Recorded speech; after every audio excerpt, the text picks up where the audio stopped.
這兩個東西對於耳鳴的舒緩是有幫助的。不戴助聽器失智的可能性可能會增加到4到5倍了。耳垢是不是清理越乾淨越好了？千年的耳垢，它連接的地方強力把它沖掉，就造成颜面神經的麻痹。我看了一個新聞啊，說台灣呢有12萬人有聽損哦，是被醫學鑑定出來的，尤其是60歲以上的資深公民哦，75%。哇，对，其實這個比例讓我非常的驚訝，而且就是其實很多人已經有聽損，但他不知道。所以我們今天邀請到是振興醫院聽覺醫學中心的主任厲柏宏醫師。醫師你好。兩位主持人好，各位線上的朋友大家好。大家要小心哦，我們這邊整理出来了10個徵兆，如果有出現的話，可能代表你的耳朵正在退化。比如說你講電話變得很吃力啊，說哈你說什麼這樣子頻率增加，或一直覺得別人說話太小聲，講話不清楚，家人抱怨說電視是不是開太大聲了？這個第8點，小孩跟女人的聲音對你來說呢尤其很吃力。如果出現3個以上這樣子的情況呢，請盡早就醫。我們說這個小孩跟女生的聲音是指比較尖銳的聲音，是高頻的聲音嗎？3個形態的聽力損失是。那麼第一種就是神經性，对。那我們可以去思考，在內耳有一個構造叫做耳蝸牛，長得像蝸牛。它在最下面2圈半或3圈，底下那一圈呢，就是管這個高頻率，就是尖銳的聲音。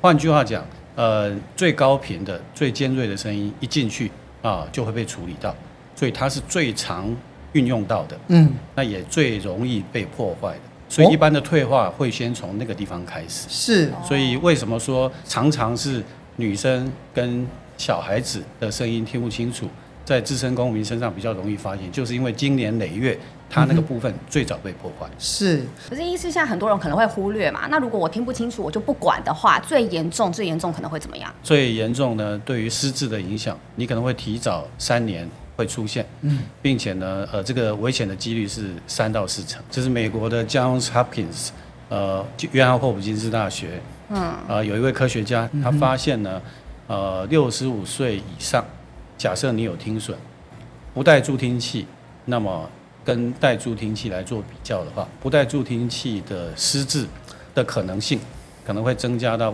4到5倍了。这麼多，为什麼？對，這個就是我們在探討的，因為目前為止還是不知道為什麼。是因為大腦缺乏刺激嗎？我認為是。那為什麼我們講說不知道為什麼？因為它這個叫流行病學的調查。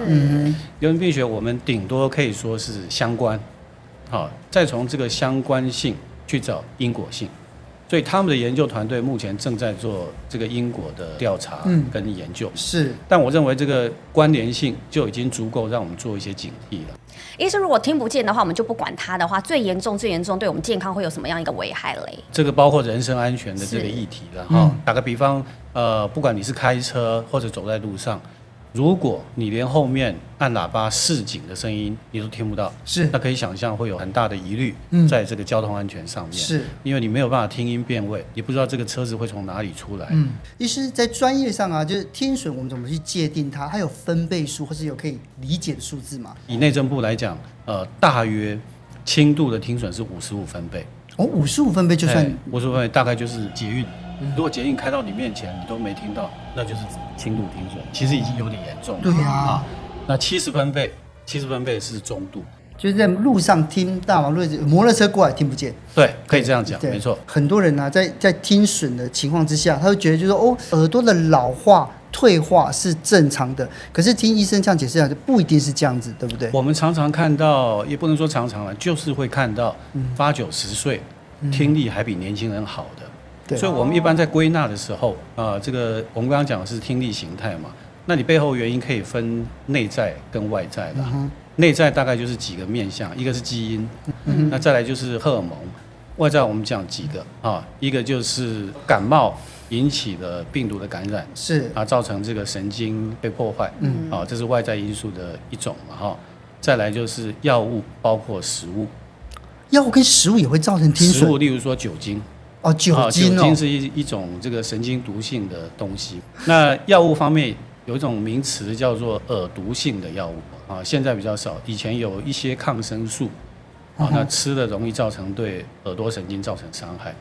那現在比較多不是這個抗生素，而是一些化療的藥物。化療的藥物是，所以如果說你曾經有這個聽力損失，或者你做檢查發現你有這個傾向，最好你在就醫，不管是哪一科，都提醒一下醫師，請他在開藥的時候能夠盡量減少這個開這個耳毒性的這個藥物。我們剛剛提到這個內在，其實還有一種因素，這個是大家都免不了，荷爾蒙所講的這個年齡。就是所以年齡到了，大概聽力開始就會有變化，這是大概一個普遍的現象。如果真的已經被檢定出來是聽損的話，那我們這長輩們應該要去面對，他要怎麼樣去思考跟面對這些事情呢？第一步就是一定要治療耳疾，我們可以分為，例如說他只要做一些簡單處置就可以的，也可以分為，例如說簡單處置之後還要加上一些中長期的治療，那最後甚至於最困難的，他到底是要用電子耳還是要用助聽器來做一些分別。是。像醫生，我們看到這個啊，如果是初級的話，耳垢這個部分，這耳垢是不是清理越乾淨越好了？因為外耳道的皮膚其實很薄。我常常跟病患、跟我的學生來形容說，它幾乎就是一層細胞。當然這個是誇張了哈。你一刮，你一碰，它就掉一層皮，所以很容易受感染。也就是說，我們從另外一個角度來思考，耳垢是表皮的代謝物。是，它自己會清掉的。是我们現在在談話的過程，我頭一動，可能就你看不到，但是一直有很多耳垢掉出來，大概是這樣的概念。是，有時候我們一來看到這個千年的耳垢，那我們想辦法把它這個清出來。我常常告誡我的學生不要想一次把它拿掉。為什麼呢？因為我們開過雪隧就知道。假設今天雪隧的門堵起來了，你根本不知道它後面有什麼樣的狀況。是，那耳垢也一樣。那我們的外耳道就像一個隧道，你硬是要把它拉出来，你不知道會拉出什麼東西出来。它的後面就是耳膜嘛，就是耳垢後面就耳膜。是會粘在上面嗎？如果它是中耳炎，從裡面生出來怎麼辦？這是我告誡學生的它不是從外面堆積進去。是，所以可能這種耳垢它會有一些破壞力，把中耳的構造破壞掉了，所以有些時候呢，我們在門診清了大概1-2次，那清不出來，我們就要做電腦斷層，3度空間來看後面有什麼狀況。是在英國呢，在國外比較流行這種治療方式，什麼樣治療方式？就是沖洗耳朵，這個是學術雜誌上看到的，沖的太這個極端了就造成顏面神經的麻痹。那這個就很可能就是我剛剛講的那個情境，也就是說，它的耳垢不是真的從外面進去，而是裡面類似像珍珠瘤長出來在外面。那這個珍珠瘤會破壞顏面神經外面的骨頭，結果你把這個它連接的地方強力把它沖掉，傷到顏面神經，造成顏面神經麻痹，這個是有可能。那意思我們再看一下，其實那個為什麼講到助聽器，很多長輩他會不願意戴呢？團隊最近給哲青看了一個數字，我覺得相當的驚人哦，超過70%的你其實還沒有按訂閱。如果你一直有在收看，也喜歡我們節目的話，現在我們來按下訂閱吧。按下訂閱對你來說是免費的，但對整個下班經濟學團隊來說，有你的支持跟訂閱，是這個節目能不能繼續做下去，做得更好的重要關鍵。不戴助聽器真的可以找出千百種理由，然後在診間最常聽到的就是我不願意戴啊，因為我戴了，對，人家就知道我變老了。那可是通常我們會吐他一下說，那奇怪，那你老花了，你戴老花眼鏡為什麼不怕？人家覺得你變老。那另外有些人說，那我就老了嘛，我錢想要留給我的阿孫阿用，我不想這個再花這個錢。那其實英國也有一個研究，他發現說，這個就算不花錢，國家免費給你這個助聽器，研究的結果發現，你也是會等了7年你才會想要去使用這個免費的資源。是，換句話講，這個動機是很重要。那最近這幾年我們觀察到一個現象，因為剛剛提到這個聽損跟失智的關聯嘛，對，他在什麼都不願意情況下，我稍微提醒他說，這個會失智哦。他說這樣啊，那我來試試看好了。對，可是我覺得有很多長輩不願意戴，原因除了看起來顯老之外，另外一個就是說，他覺得它難用。我常常跟我的病患講這個耳機或者說助聽器啦，它其實跟我們用的是手機不太一樣。我們手機想當然就是 iPhone 17一定是比 iPhone 10好用嘛，但是助聽器不見得啦，因為它是一個很精細的音響學的產物。那我們剛剛提到說，最常見的聽損是發生在女生跟小孩的聲音高頻率嘛，因為它是一種放大器，也就是說它是麥克風的概念。如果你把所有的頻率都等同的音量來放大，那你可以想象正常的那一邊，就是比較低沉的聲音，它會放得太大，所以反而會受傷，它就不舒服。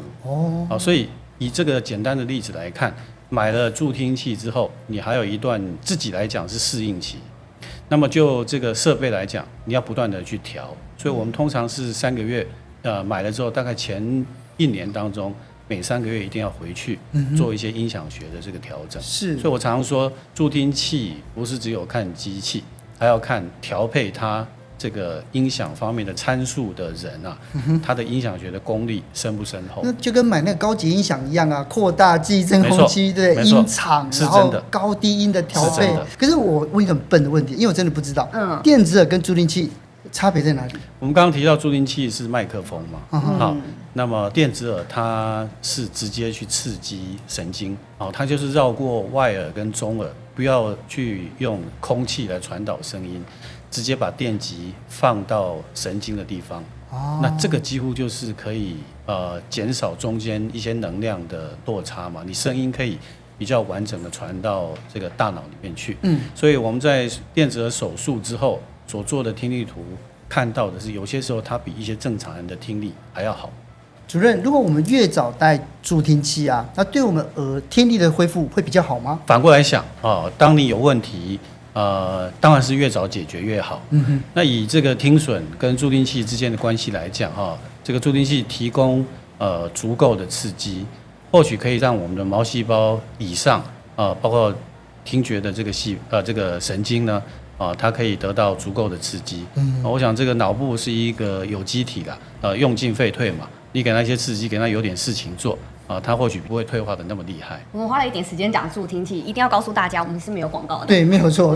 因為助聽器真的太貴了，10幾萬、20幾萬，甚至40-50萬都有。所以要問主任說，有沒有哪一些需要注意的，才不會讓民眾就是花了大錢，他又踩到雷？我們剛剛提到那個約翰霍普金斯大學那個研究案啊，它其實也是美國聯邦政府，他注意到助聽器很貴，所以他用這個研究案。看看能不能對於那些比較微聽損，也就是說剛開始發生，他覺得有點不方便，可是好像還不太需要這個助聽器的這個情況下，那他當時是已經有寫了一個法案就是核准像 Apple、像 Beats 這種高品質的耳機來作為所謂的輔聽器，這個在台灣也已經有這樣的概念，也就是你的手機裡面有簡單的 App。然後可以用來幫助你調整你的這個需要放大的這個頻率，那這個部分是對於那些初期的聽損、微聽損的這個病患們是有幫助了，就是成本也比較低嘛。對於其他的來講，就真的我跟病患描述的大概是這樣，就是說你一定要很有耐心試戴，並且來精挑細選。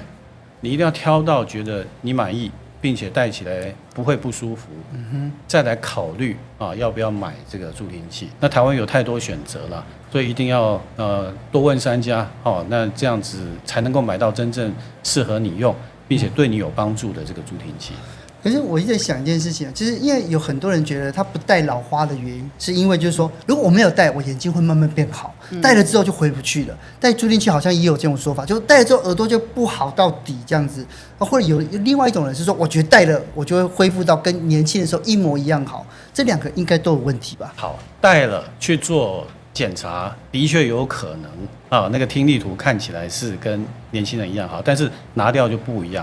也就是說，它是一個輔助的工具，是會讓你的聽力有可能回到正常。這一點我想是認同的。是。那再來就是說，近視眼戴眼鏡，那聽力繼續衰退，不是因為眼鏡造成的傷害，而是你繼續用不健康的方式來看書。那同樣的道理，就是你戴助聽器，你如果繼續每天去這個夜店這個站在這個喇叭的前面繼續享受那種震撼性的音響效果。我現在已經沒辦法。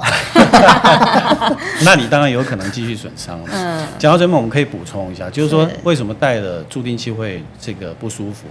剛剛提到，既然助聽器是麥克風，那聽損到某種程度，你的音量要開到很大。那麥克風開到很大，就有一個可能會回響。對，那卡拉 OK、KTV 那麼大的房間，你聽到回響都會不舒服。那更何況你一個助聽器塞在那麼小的耳道空間，那回響是不得了。是啊，所以這個又回到說，我們要怎麼去調試它，怎麼去調整它，才能夠到達又不會不舒服，然後又對你有幫助的一個境界。醫師有些人會想說，我有耳鳴，我這樣子如果有耳鳴的話，會是聽損的徵兆嗎？那如果有耳鳴，我要怎麼來對付它嘞？耳鳴又更複雜哈，這個來到診間找我的治療耳鳴，我第一句話就告訴他，你要有心理準備，耳鳴是非常難治療的。耳鳴跟聽損有些時候走在一起，有些時候是獨立事件。如果你是這個聽損加上耳鳴，而耳鳴對你來講又很困擾的話，剛剛提到的不管是助聽器或者是電子耳，特別是電子耳，目前研究上已經顯示，這兩個東西對於耳鳴的舒緩是有幫助的。也許是因為這個原理，所以那些聽損又加上耳鳴的病患，他們使用助聽器跟電子耳之後，耳鳴是有機會舒緩。是，對，所以你可以看到，就不要讓這個環境安靜，只剩下耳鳴。而且睡眠不好的耳鳴會更嚴重，壓力大的時候耳鳴也會變高。所以為什麼新聞從業人員很多都耳鳴？我大概聽了一堆朋友跟我講這件事情。真的，我覺得我好像有一點。而且最後一個講到心理調適比想象更重要。其實剛剛醫師也跟我們講了，對不對？這個治療的這個過程會相當的漫長。我覺得聽損這件事情並不僅僅是長輩的問題，其實我發現年輕的朋友也越來越多。现在滿街都是戴耳機的人，抗噪耳機啦，或者像隨時隨地你就要音樂都帶着走嘛，對不對？但是那個聽損年輕化也是趨勢之一嘛。世界衛生組織已經把年輕人的聽損當做一個災難性的全球性的公衛的議題。那最主要的原因就是現在個人聆聽設備實在是太方便了。對呀，因為使用的時間太長，音量太大，這個長久下來一定會造成耳朵的損傷。像這些年輕人喜歡搭捷運通學嘛，捷運你如果去測的話，它的背景噪音大概在60分貝左右。那你如果要聽得清楚在裡面，那你可能這個音量還要更對，80-90，正好就80-90。所以你可以想象，他们每天只要用超過半小時，這個聽力一定會受損。是，所以耳機的選擇就非常重要了。剛剛提到這個抗噪的這個耳機，對呀，很多人也在問說，這個降噪耳機是不是就能夠保護耳朵？其實抗噪只是說讓你聆聽的環境比較不受外面干擾。如果你戴上降噪耳機，但是你使用的音量還是太高，那麼使用的時間還是連續使用的時間還是太長的話，那對你的耳朵還是會有傷害。因為現在有很多耳機，哪一種對耳朵比較沒有傷害呢？好，答案是每一種都有傷害。但是如果你一定要使用的話，根據我們振興醫院自己的研究，我們會建議使用耳罩型的。因為回到剛剛那個 KTV 的情境嘛。耳道是封閉式的，與其把所有的噪音都封閉在耳道裡面讓它出不來，還不如你用耳罩，那它還有一點釋放的空間嘛。那另外就是如果你很喜歡耳道型，就是不喜歡耳罩型的話，我們的研究結果是這樣，就是說你一邊聽這個音樂，那一邊你嚼口香糖，或者說你做一些咀嚼的動作，是有幫助的。壓嗎？大概的概念，因為我們的耳道外面是這個軟骨，裡面是硬骨，那所以你在咀嚼的時候，軟骨有彈性嘛？是以這樣的概念可以去思考說，或許這個耳道型的這個耳機跟這個外耳道的連接有些時候會有一些空間，所以你一邊嚼，那這個聲音比較容易出來。不過我要提醒為了口腔健康，最好是嚼無糖的會比較好一些。主任這邊是不是還有2個方法可以預防聽損？關於耳機嘛，對不對？好，第一個就是說我們在使用的時候，既然是音量跟時間，所以最好是每聽個大概10幾20分鐘就中斷了。再來就是音量，我們一般會講說，你最好是這個最大旋鈕的大概。